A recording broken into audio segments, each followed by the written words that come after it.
Can Senator Lisa Murkowski win the Alaska Senate seat again in 2022? The Republicans need a vote.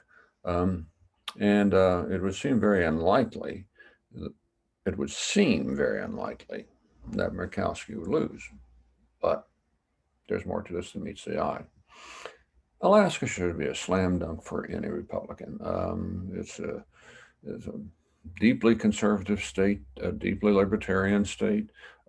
It's not at all a natural fit for the Democratic Party, although you could certainly get a Democrat given the circumstances of Murkowski's election at this point. Um, Murkowski has never won a statewide vote in Alaska by a majority. She has always won because the opposition is split. You may end up with two or three other viable candidates, and they soak off the votes, and Murkowski ends up with the biggest chunk of them. But she was appointed to the Senate in 2002 by her father, who was governor at that time. Um, she ran for reelection, or to be elected for the first time in 2004, and she got 48.6% of the vote. Didn't quite get there. In 2010, she ran again, and this time she got 39.5% of the vote. In 2016, a Republican year, she ran for reelection and got 44.4%. So she's never won a majority of the Alaskans. Many of the conservatives don't find her conservative enough.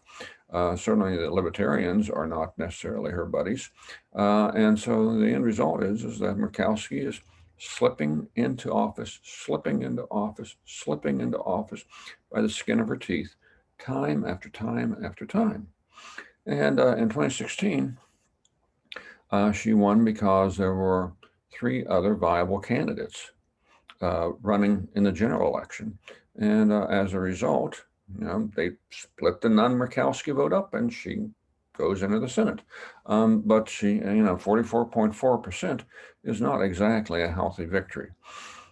She also is not, those who call themselves Republicans do not necessarily find her compatible.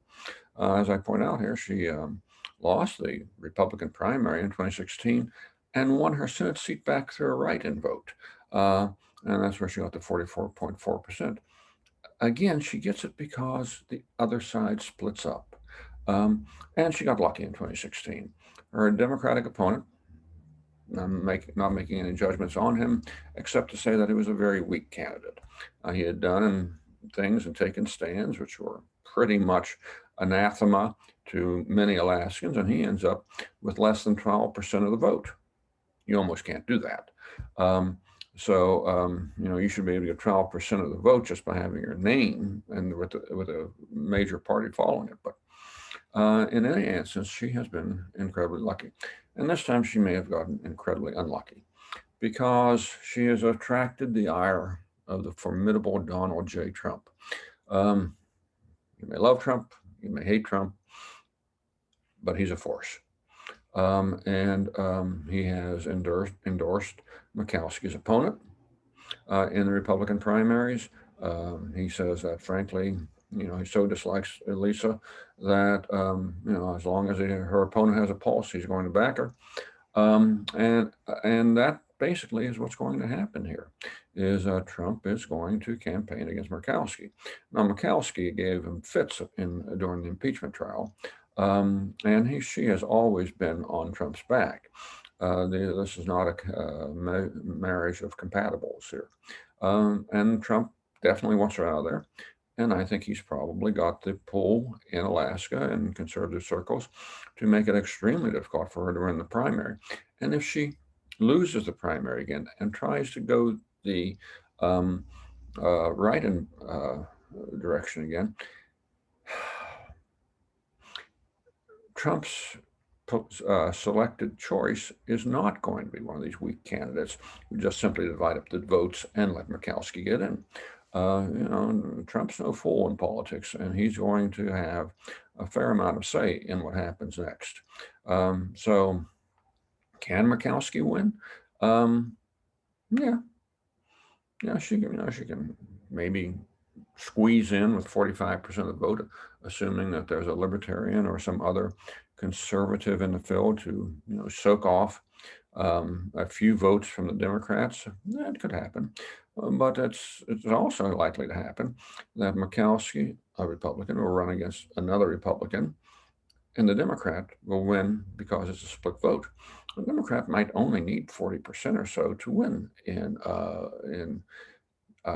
Alaska. So if it's it's kind of a outlier Democrat, like a Joe Manchin or somebody like that, then there's a real chance a Democrat could take this seat.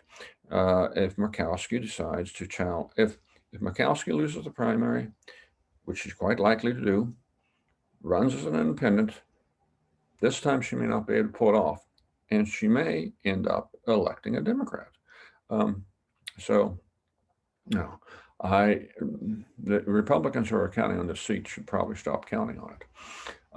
Can Murkowski survive a split conservative vote?